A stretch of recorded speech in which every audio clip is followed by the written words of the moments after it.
Estará presentando la próxima conferencia el doctor Gustavo Roncancio, quien es médico y cirujano especialista en medicina interna de la Universidad Pontificia Universidad Javeriana y es especialista en enfermedades infecciosas de la Universidad de Antioquia.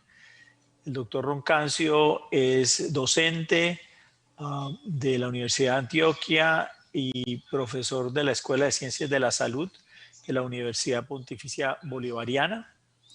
Es infectólogo y hace parte del Comité de Infecciones y Vigilancia Epidemiológica en la Clínica Cardiovid de Medellín, Colombia. Bienvenido, doctor Roncancio. Muchas gracias, doctor Rosso. Buenas tardes, mi nombre es Gustavo Roncancio, soy médico internista, infectólogo en Medellín y agradezco mucho la invitación a este Congreso Colombiano de Virología Clínica. La idea es que hoy hablemos de bases en la profilaxis preexposición para el VIH. Como tal, quiero plantear mi presentación basados en este tipo de preguntas que tratan de llegar específicamente a buscar las soluciones, las respuestas que necesitamos en el día a día. Y como tal, digamos que hacerse las preguntas adecuadas es lo que considero nos ayuda a entender hacia dónde debemos ir en este contexto de investigación clínica o de trabajo en el día a día. Y es importante diferenciar el para qué y el por qué. El para qué usualmente se centra en el futuro, no incluye el por qué, se centra en conductas y conecta con la lógica, es una decisión racional. Mientras que el por qué se centra más en el pasado, se centra en creencias y valores. Y básicamente es una respuesta emocional. Ante esto, creo que lo más importante y o en lo que debemos comenzar es preguntarnos el para qué. ¿Para qué profilaxis preexposición? Pues bien, ante esto tenemos que revisar qué es lo que tenemos de nuestra epidemiología colombiana. Y si bien este año en el informe epidemiológico del primer semestre encontramos que la tasa de diagnósticos nuevos por VIH disminuye, es claro que el coronavirus, eso ha pasado en el mundo, viene a tener algún impacto. Pero las tasas venían subiendo en años previos y no sabemos ahorita cuando hemos ya disminuido la cuarentena, qué va a pasar en los contextos posteriores. Y es claro que si bien la tasa viene a la disminución, en algunos departamentos del país la tasa subió, así como en otros pudo llegar a disminuir, esto de acuerdo a la varianza en el impacto de las cuarentenas. ¿Qué es lo que tenemos entonces? Que lo ideal sería tratar de disminuir eso, no seguir subiendo. Y pues una cuarentena permanente no puede existir. De allí que usualmente es claro que hemos enfrentado al VIH tratando de disminuir su presencia de casos nuevos con diversas estrategias. Vacunas, de las cuales todavía no tenemos una realmente efectiva, tratamiento antirretroviral preexposición, microvicidas, pero también con algunos puntos relacionados con cambios conductuales y estructurales que involucran circuncisión y condón. Es de esto en lo que más deberíamos centrarnos, pero en donde vemos no necesariamente siempre vamos a tener algunos puntos específicos de éxito, y de ahí que en accidente biológico exposicional y no exposicional tenemos, digamos, un buen uso de la terapia post-exposición y esperamos tener un mejor uso de la terapia antirretroviral para los pacientes ya infectados y usar lo que conocemos como el tratamiento como prevención. Esto lo conocemos desde hace muchos años y el Banco Mundial lo publica en el 2017, señalando que hay unas estructuras, unas conductas, pero unos mecanismos finalmente directos que son los que realmente son aplicables para prevenir la infección. Y en estos contextos, ya señalando que necesitamos disminuir, la pregunta es ¿por qué no hemos podido actuar con lo que tenemos, con las medidas que conocemos? Pues bien, medidas como el preservativo, la circuncisión masculina, el tratamiento de las infecciones de transmisión sexual o los programas de intercambio de jeringas en países donde hay alta prevalencia de usuarios de drogas endovenosas, desafortunadamente no tienen 100% de eficacia. La medida más ampliamente implementada, que es el uso del preservativo, miren ustedes, la eficacia puede llegar a ser hasta el 70 al 95%, siempre y cuando se use siempre, y es claro que su uso ha disminuido y es especialmente bajo en hombres que tienen sexo con hombres. Va a haber una charla excelente sobre circuncisión masculina los próximos días en el evento, y ante esto digamos que necesitamos ese por qué. Y es claro que las medidas efectivas todavía están lejos de aparecer.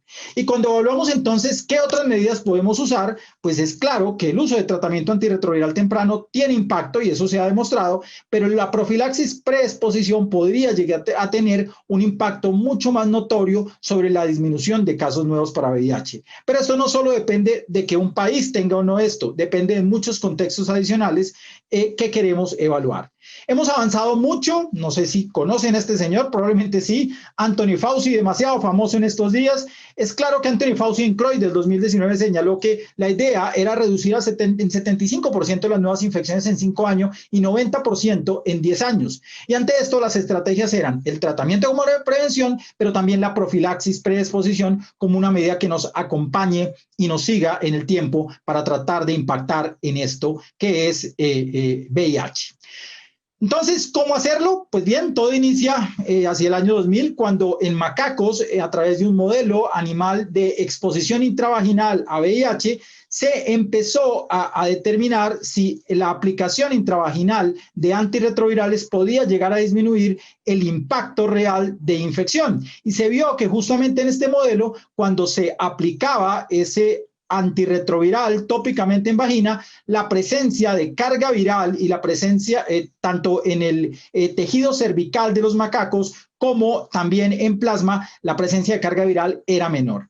Esto abre entonces las bases tanto para la profilaxis posexposición y la preexposición, pero con una consideración adicional descubierta por Chakraborty en 2001, y es que la concentración del antirretroviral en el tejido genital, seminal y a la vez en líquido cervicovaginal es demasiado importante, y que entre más concentración tengamos, pues lógicamente más podemos llegar a prevenir. Es así como se establecen unos contextos de un antirretroviral ideal para profilaxis preexposición, y es que debe ser potente, debe ser de rápida acción, debe ser de una vida media prolongada, pero que tenga suficiente concentración sérica para no solo llegar a almacenarse en el tejido cervicovaginal y semen, sino también en sangre y evitar así la replicación del tejido linfático. Y es claro, debe haber entonces una alta concentración genital. Y es así como empiezan a aparecer los estudios que él resume en 2011, en donde básicamente encontramos que en el tejido genital masculino la presencia de tenofovir puede ser 1000 veces mayor que en sangre. La amibudina con resultados variables puede ser hasta 800 veces más, pero también hay resultados o estudios señalando 420 más. Raltegravir 645 veces más en tejido genital masculino que en sangre, y como tal, digamos que el tenofovir marca la parada en cuanto a acumulación. Los inhibidores de proteasa, miren ustedes, se acumulan poco, y el maraviroc un 89 a 90%. Mientras tanto, en tejido genital femenino, la amibudina y sidobudina son los que más se acumulan, pero tenofovir se acumula 400 veces más y entre citravine 450 veces más. Acá indinavir sí tiene algunos estudios que muestran acumulación de 450 veces más, y raltegravir y maraviroc entre 230 y 190% más respectivamente. Entonces ya sabemos cuáles son los medicamentos que más se acumulan, y tenofovir en tracto genital masculino, sidobudina, amibudina en tracto genital femenino.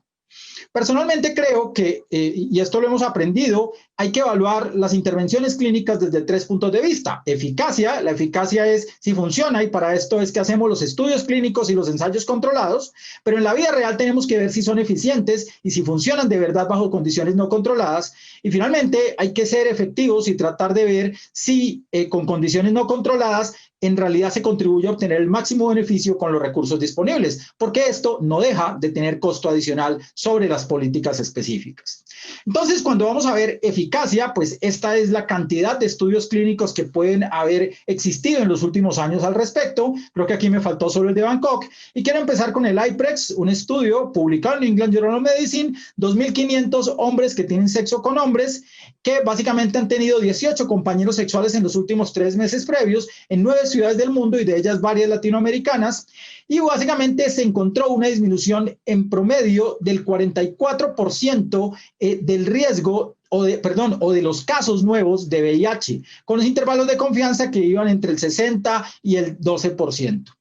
Posteriormente, se quiso ver qué pasaba si eso se daba 2 veces por semana y también se encontró un impacto importante. Entonces, no era solo tomarlo diario, sino que 2 veces por semana también podría servir, sobre todo porque garantizaba adherencia. Pero al llegar a 4 veces por semana, en el estudio ad hoc de el IPREX, básicamente se encuentra que la tasa de disminución de casos nuevos puede llegar a ser hasta del 96%. Mucho más efectividad, incluso tomando 4 veces por semana, garantizando así adherencia. Y ese es un factor muy importante en estos contextos. Si lógicamente lo tomamos 7 días a la semana, pues eso tiene mucho mayor rendimiento, pero 4 días parece ser un buen punto, 7 días excelente. Aparece posteriormente el FEMPREP que pretendía a mujeres que tomaran básicamente tenofovir en tricytravina diario. Y miren ustedes que en este estudio hubo desafortunadamente decepción porque no hubo realmente una disminución de los casos nuevos. E incluso en algunos contextos se aumentaron los casos. Este estudio se hizo en Kenia y Tanzania y se encontró que la adherencia era básicamente el 40%. Sociedades probablemente en donde un machismo importante hacía que no siempre se pudiera tomar el medicamento a tiempo. Aparecen posteriormente los estudios TDF y los estudios Partner, que son muy similares, se hacen en Botswana y en Uganda y Kenia, y muestran que la tasa de disminución de casos nuevos de VIH es muy similar, entre el 40 y el 80%, pero no es la panacea, no es perfecto y lógicamente depende mucho de la adherencia. Los estudios BOIS que trataron de ver con otro intento si podíamos tener un impacto importante al usar medicamentos solo en mujeres, miren ustedes, al igual que el FEMPREP, no muestran un impacto importante en la disminución y al contrario hay un aumento de casos. Posteriormente aparece el PROT, en donde en hombres se encuentra un impacto realmente importante, disminuyendo hasta 86% la tasa de casos nuevos, y posteriormente se aparece hacia el año 2013 el estudio IPERGAI, que con 1.900 hombres que tienen sexo con hombres en Canadá y Francia, con una terapia innovadora, 2-1-1, 2 tabletas 24 horas, entre 2 y 24 horas antes de la relación, una 24 horas después y una 48 horas después, básicamente se encuentra, miren ustedes, una disminución de 86% en la incidencia de casos nuevos. Entonces, el IPREX nos enseñó que la eficacia se asocia con adherencia al tratamiento y cuando hay más adherencia, la eficacia es mucho mayor. Cuando se evalúan niveles de los medicamentos en sangre, la reducción relativa del riesgo básicamente es mayor cuando hay mayores niveles bajo estos contextos y puede llegar a ser superior hasta el 90%. Y en mujeres transexuales, que fue el 14% de la muestra, no se encontró un beneficio, pero probablemente esto relacionado con mala adherencia. Es claro que la eficacia fue mayor en los sujetos con mayor riesgo de VIH. El estudio general LNNT fue de 62, pero cuando vamos a evaluar hombres que tienen sexo con hombres y mujeres transexuales adherentes con relaciones sexuales anales receptivas sin condón, el NNT disminuye casi a la mitad, 36, en los usuarios de cocaína a 12 y en pacientes con infecciones de transmisión sexual reciente hasta 41. El IPERGAI es un estudio controlado aleatorizado que básicamente mostró en hombres en hombres que tienen sexo con hombres y en mujeres transgénero con sexo anal no protegido con 2 o más compañeros en los últimos 6 meses, que básicamente disminuíamos notablemente el número de casos incidentes si los pacientes aplicaban esto. Era algo que ha llamado la atención y que básicamente señalaba que no necesariamente hay que tomar el tratamiento diario. Aparecen posteriormente algunos estudios como el CAPRISA y el BOIS que lo hemos señalado ya, evaluando no solo tomar tabletas, sino usar tópicamente estas moléculas. Sin embargo, ya vimos lo que pasaba con el BOIS, aunque el CAPRISA tiene una mejor adherencia.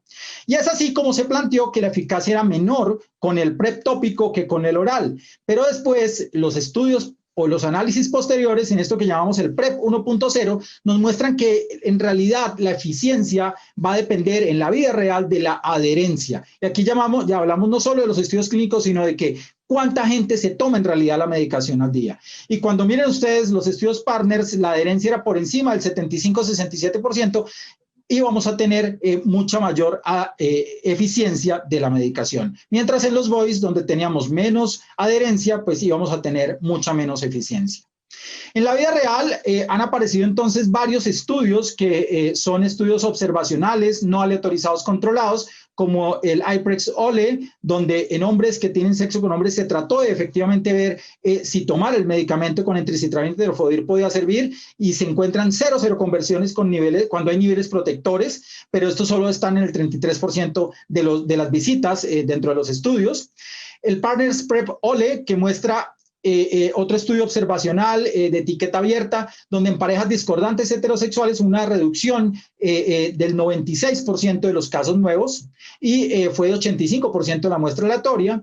El NIA-ID, que también evalúa a hombres que tienen sexo con hombres, encontró cero conversiones cuando hay niveles protectores, y esos pueden ser del 80% a las 48 semanas. Y la cohorte del Kaiser permanente muestra cero conversiones para un uso de PrEP en 388 años persona de uso. Es decir, una eficacia real y basadas en adherencia de más del 95% en los casos evaluados. Entonces ya sabemos, entricitrabina y tenofovir es una muy buena opción, administrada a través de vía oral, y no solo diaria, sino también en algunos esquemas como 4 días a la semana, o con el esquema 2-1-1 que promueve el HyperGuide, pueden ser unas opciones excelentes para disminuir riesgo. Eso es lo que vemos en los estudios clínicos. Pero ahora bien, vamos a la vida real. Esto sirve, y la pregunta es ¿quién lo debe iniciar? Y aquí es muy importante, ¿o dónde se debe iniciar? Entonces, el primer concepto que pasa de la evidencia y de los estudios y de la experiencia es que idealmente debe ser como programa, y debe ser un programa de nación.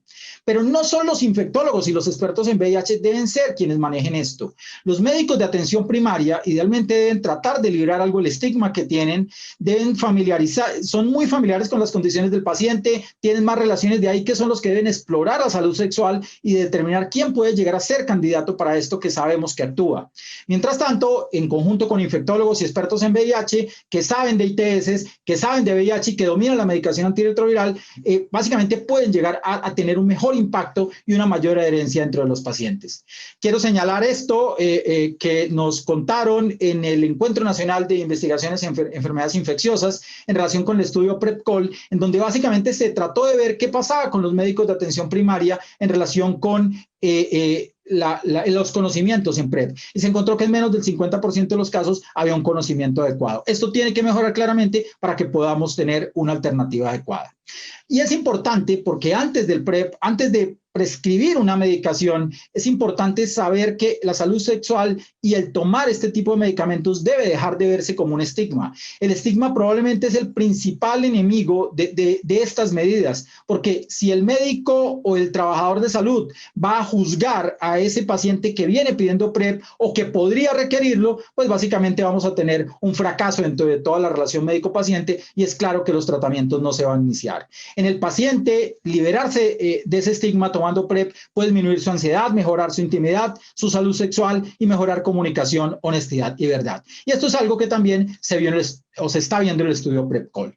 Entonces hay varios pasos. El primero es evaluar claramente cómo está la salud sexual, y hay que tener diversas preguntas que deben ser hechas desde atención primaria. Algunos pacientes llegan pidiendo pruebas para VIH y ahí debe evaluarse la posibilidad de PrEP si son negativas, y algunos pacientes llegan pidiendo orientación sobre PrEP, y en ese caso es claro hacer una historia sexual adecuada. Estos son algunos de los formularios existentes, como el de la guía de la OMS del 2016, y basados en eso es el punto más importante de esto. ¿A quién le vamos a dar? Esto no es para todo el mundo. La clave es que atinemos y ajustemos a las personas de verdadero riesgo, que son las que se benefician más de este contexto.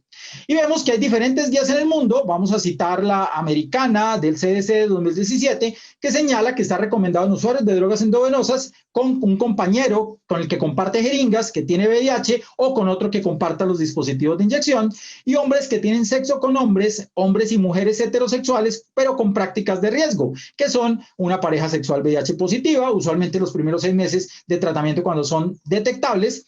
Si son indetectables, el riesgo baja. Si hay infección de transmisión sexual bacteriana en los últimos 6 meses, si hay numerosas parejas sexuales, o historia de no uso o uso no frecuente de los preservativos en relaciones sexuales, así como trabajadoras sexuales. En otros contextos, OMS, por ejemplo, dice todas las personas que son negativas y cuando la incidencia anual de VIH en la población sea superior al 3%.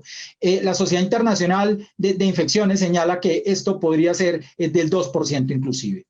Entonces, ante esto también les presento esta herramienta. Son diversas calculadoras que aparecen y están disponibles para calcular esos riesgos, y algunas personas en las cuales, digamos que no está tan recomendado, pero podría sugerirse, y esto implica pacientes en embarazo, cuando la pareja es positiva, adolescentes, aquí hay poca evidencia, se recomienda consultar con los padres, y los españoles, por ejemplo, señalan también algunos de los contextos que ellos lo dan como sugeribles, pero que otras instituciones dan como recomendables. Es claro que hay que educar al paciente y a la hora de prescribir hay que descartar que no haya VIH, y ante esto hay que hacerlo tanto por exámenes diagnósticos como por síntomas. Si hay un síndrome viral reciente, lo ideal es tratar de evaluar con exámenes esta posibilidad. Si el paciente es positivo, lo ideal es no iniciar el tratamiento hasta aclarar si realmente hay VIH o no, porque lógicamente daríamos una monoterapia.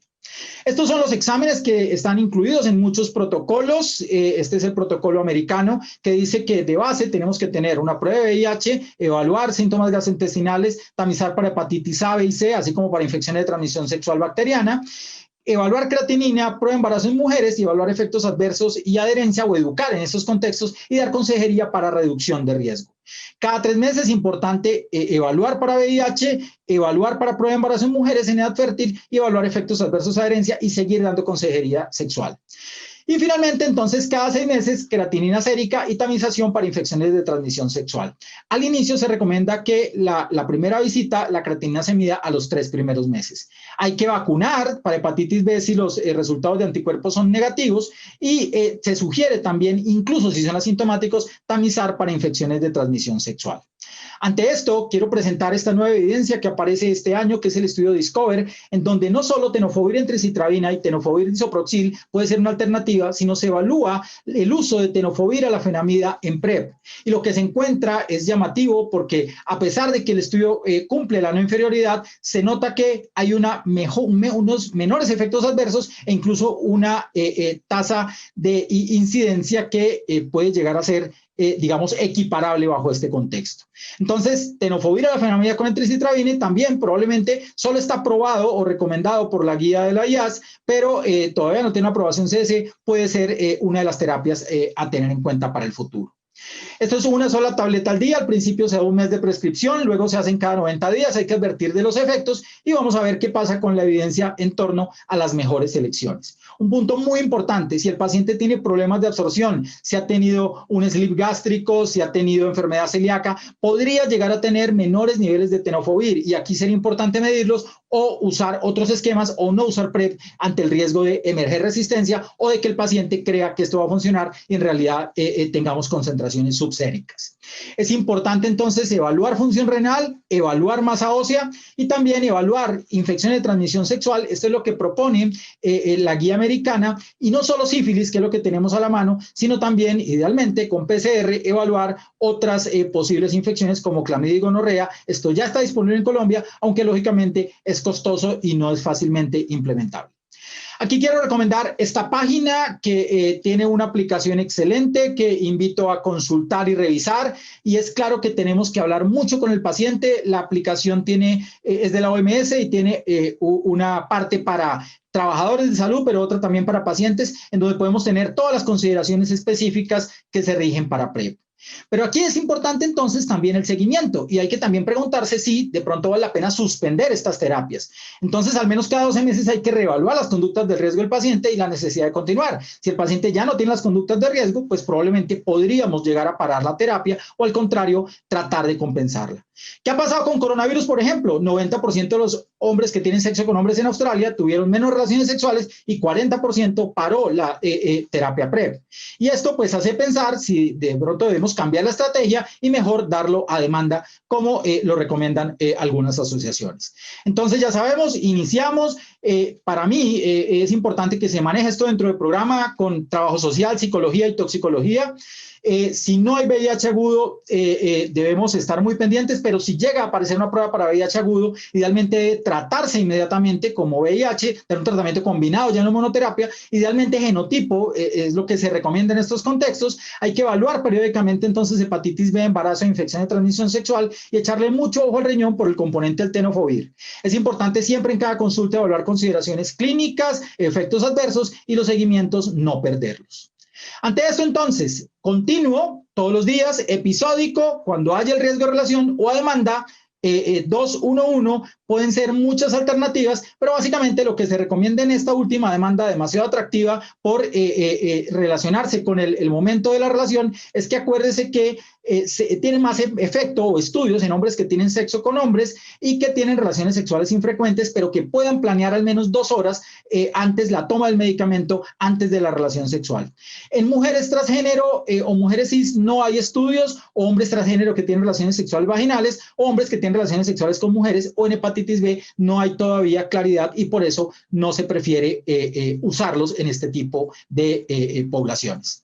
Es claro que esto cuesta y hay que tener en cuenta que esto no es para todos los contextos, hay que evaluarse muy bien a qué población hay que darla y diversos estudios señalan que esto no es 100% efectivo, no es la panacea y que tenemos que llegar a impactar mucho más. En esto, básicamente, lo último que quiero señalar es que en algunos contextos se ha visto que mejorar la adherencia y tratar más temprano podría llegar a ser más efectivo que el PrEP, y de ahí que hay que evaluarlo cada población, y hay que tener en cuenta que sí, las infecciones de transmisión sexual podrían aumentar, así como retardarse el diagnóstico de VIH en pacientes que en realidad pueden llegar a tenerlo. Yo los invito a que estos programas sean la puerta para mejorar la salud sexual y la prevención de las ITS y que podamos llegar a tener un mejor impacto para disminuir el VIH en nuestros pacientes. Muchas gracias.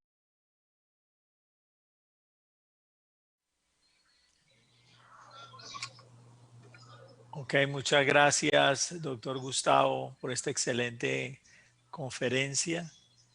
Hay unas preguntas del público.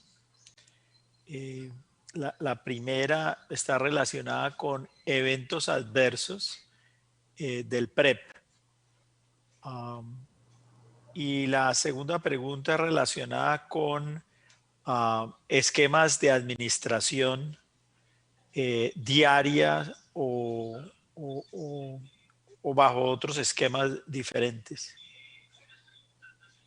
Claro, muchas gracias por las preguntas. En relación con efectos secundarios, claros que los hay, todos los estudios los describen. Aquí en esta presentación por el tiempo, pues no los pudimos señalar todos. Es claro que tenofovir tiene impacto sobre función renal y eso se ha encontrado también en los estudios, incluso al darse monoterapia también se presenta. Entonces, de allí que también es una cuestión de advertir a los pacientes que esto puede pasar. En Norteamérica hubo una serie de demandas a los proveedores de atención porque no les hicieron firmar el consentimiento informado que podía haber efectos secundarios. Entonces es muy importante firmar esto, primero pues explicarle al paciente, hacérselo firmar y advertirle que eso puede pasar y sobre todo hacer el seguimiento muy claro. En relación hacia la segunda pregunta, ¿cuál esquema preferir? Pues creo que mostramos en la evidencia que hay diversos esquemas.